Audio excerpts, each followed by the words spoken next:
तो today we study the fossil fuel class 8th। Fossil fuel refer to the deposit of organic material formulated from dead plant and animal under the several thousand feet of silt। तो fossil fuel जो होते हैं वो एक deposit organic material होते हैं और जो डेड प्लांट्स एनिमल के एक लंबे समय तक हज़ारों वर्ष तक स्लिट के नीचे दबे रहने के बाद डेवलप होते हैं। With the passes of the time they decade and have been the converted to petroleum और the crude oil.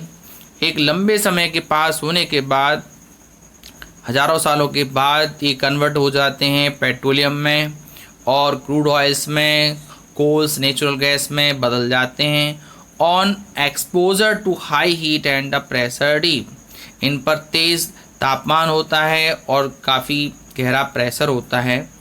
Inside the earth crust over a million of years, हज़ारों वर्ष तक ये ऐसा रहता है ऑफ ईयर।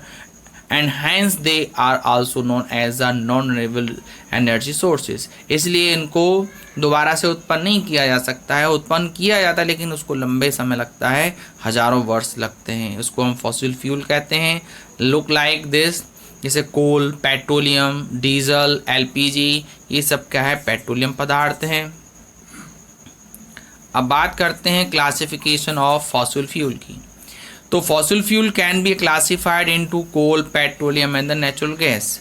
तो फॉसिल फ्यूल को हम 3 भागों में बांटते हैं, पहला कोल, दूसरा पेट्रोलियम, तीसरा नेचुरल गैस।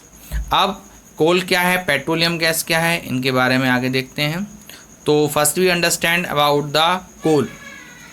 तो it is a black coloured hard substance. ये क्या है, ब्लैक कलर का एक हार्ड सबस्टेंस होता है। It is compose of carbon, hydrogen, nitrogen, oxygen, minor amount of sulphur. ये जो कोल होता है इसके अंदर कार्बन की मात्रा, हाइड्रोजन, नाइट्रोजन, ऑक्सीजन की मात्रा होती है और थोड़ी सी मात्रा में सल्फर भी इसके अंदर होता है। Anthracite, bituminous, lignite are the major type of coal. सबसे ज़्यादा मात्रा में पाया जाना हुआ एंथ्रेसाइट होता है। ये 3 टाइप्स हैं, बिटुमिनस, लिग्नाइट्स, ये इसके 3 प्रकार हैं। Anthracite is the hardest coal with a higher carbon concentration and energy. Anthracite जो बहुत हार्ड, कठोर कोयला होता है और उसके अंदर सबसे ज़्यादा मात्रा होती है कार्बन की और एनर्जी भी ज़्यादा प्राप्त होती है इसे। Lignite is a softest coal, ये बहुत मुलायम कोयला होता है with the low carbon concentration. इसके अंदर कार्बन की मात्रा बहुत कम होती है, but high oxygen and hydrogen, लेकिन ऑक्सीजन और हाइड्रोजन की मात्रा ज़्यादा होती है। Where is the bituminous is a moderate state, ये मॉडरेट स्टेट में पाया जाता है। Coal undergoes industrial process to drive some useful derivative like the coke, coal tar, coal gas which are the described in the topics below। कोल का प्रयोग industries में किया जाता है जिसका और भी चीज़ों में प्रयोग में लाते हैं, जैसे कोक बनाना, कोल तार बनाना, गैस बनाना, ये सारे इससे बनाए जाते हैं। तो कोल से 3 चीज़ें बनती हैं, कोक, कोल तार और कोल गैस। तो फॉर्मेशन ऑफ कोल, कोल कैसे बनता है, तो long time back the dense forest cover present in the low lying wetland areas of earth got buried down underneath the soil due to the natural calamities like the flooding, earthquake, etc। लंबे समय पहले घना जंगल था, cover present in लो लिंग weightless area, जहाँ पर बिल्कुल भी कोई नमी नहीं थी। अर्थ goes buried underneath of soil, और जो डेंस फॉरेस्ट था वो नीचे काफ़ी में चला गया, दब गया। Soil due to the natural calamities, जैसे कि प्राकृतिक आपदाएं आई, जैसे कि फ्लड हुआ और अर्थक्वेक आए, इनकी वजह से, दबने की वजह से ये सभी फॉर्मेशन हुआ। With the passage of time they get compressed and more soil deposit over them.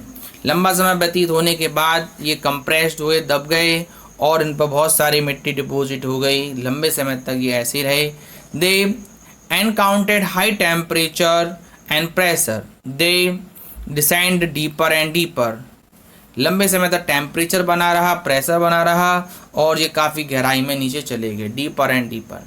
Under high temperature and pressure these dead plants slowly got convert to coal. High pressure और टेम्परेचर की वजह से ये dead plant जो हैं कोल में बदल गई। The main constituent of coal is carbon. Carbon का सबसे महत्वपूर्ण जो पदार्थ होता है वो कार्बन होता है। Therefore, this process of conversion of dead plant into the coal term is a carbonization। ये जो प्रोसेस है कार्बन का डेड प्लांट्स का कोल में चेंज होना कार्बोनाइजेशन कहलाता है। नेक्स्ट देखते हैं इसमें, अभी forest cover in the low laying water weightless area, फिर नेचुरल क्लैमिटीज आई जैसे आप फिगर्स में देख सकते हैं। Plant becomes the dead plants are the compressed as more soil deposit over them, look like the temperature and pressure at compress slowly and convert into coal। इस तरह से कोल डेवलप हो जाता है। अब बात करते हैं कोक की। कोक कैसे डेवलप होता है? It is a hard black coloured and a porous derivative of coal.